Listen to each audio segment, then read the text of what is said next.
वंश तो एक ही है, उस नाते से कैसे अपने, लेकिन जो हकीकत में होने चाहिए वो अपने नहीं है, क्योंकि ये धर्म का पक्ष है, ये तू खड़ा है, ये न्याय का पक्ष है, वो तो अधर्म और अन्याय के पक्ष के साथ खड़े।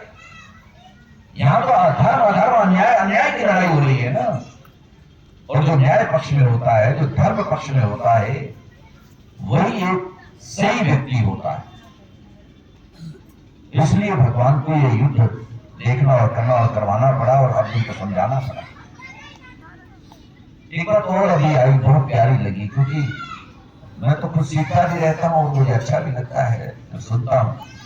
मेरा ज्यादा मन सुनने को करता है, बोलने से ज्यादा सुनने को ज्यादा मन करता है।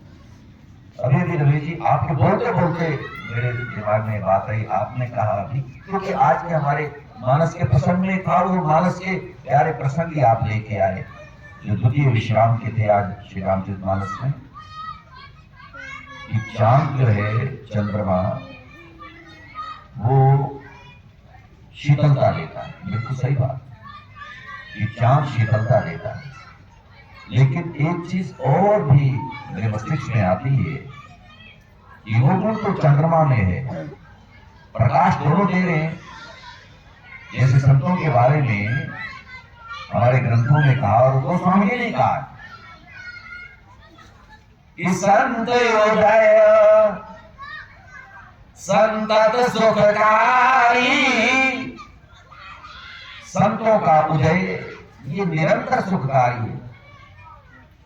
विश्व सुखद जिनिंदु तमारी, जैसे सारे विश्व को सूरज और चांद, उन्होंने कहा इंदु तमारी, इंदु कहते हैं चंद्रमा को और तमारी कहते हैं सूरज को। तम मने अंधेरा, उसका अरिमनि शत्रु, अंधेरे को दूर भगाने वाला वो तो सूरज है।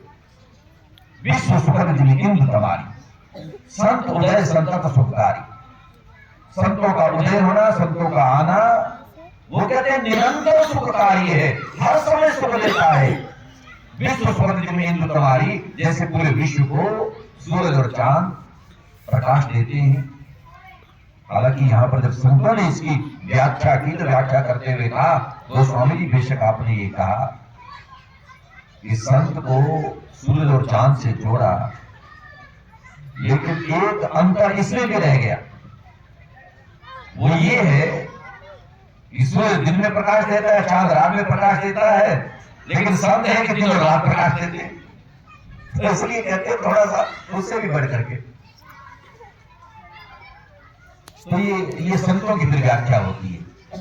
जैसे श्री रामचरित मानस में ही बिल्कुल आखिर में चले जाए उत्तरकांड में, तो उसमें भी है ना कि वो संतों का जीवन जो है मक्खन जैसा है, संत हृदय नवनीत समाना।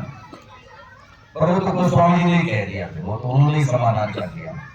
पहले उन्होंने लिखा कि संत हृदय नवनीत समाना, और कहते हैं कहा कभी पर कहते जाना कि संतों का हृदय मक्खन जैसा कोमल होता है, और तुरंत फिर कह दिया गोस्वामी जी, शायद समझे, उनको समझ में आया अरे मामला ठीक नहीं है। कहते कि संत हृदय नवनीत समाना, बात तो सही थी उनकी कि संतों का हृदय मक्खन जैसा कोमल होता है, कठोर नहीं होते, कोमल होते हैं। संत हृदय नवनीत समाना, और तुरंत कहते हैं कहा कभी पर कहते जाना। ये कवियों ने विद्वानों ने कहा था, पर उनको कहना नहीं आया। यानी ये युक्ति युक्त नहीं है, बिल्कुल ठीक नहीं है, यथार्थ नहीं है, क्योंकि अगली पंक्ति में फिर उन्होंने इसको तर्क दे दिया, समाधान करने के ठीक क्यों नहीं है। निज दुख द्रवई संत अपना जो मक्खन है, मक्खन को अगर हम रेफ्रिजरेटर में रख दें, फ्रिज में रख दें, वो पिघलेगा नहीं। वो जब तक उसको खुद को गर्मी न लगे, निज परिताप द्रवई नवनीता, जो नवनीत है मक्खन है, वो अपनी को गर्मी लगने से पिघलता है। अगर उसको गर्मी ना लगे तो उसे रखे रखो हजारों साल तक।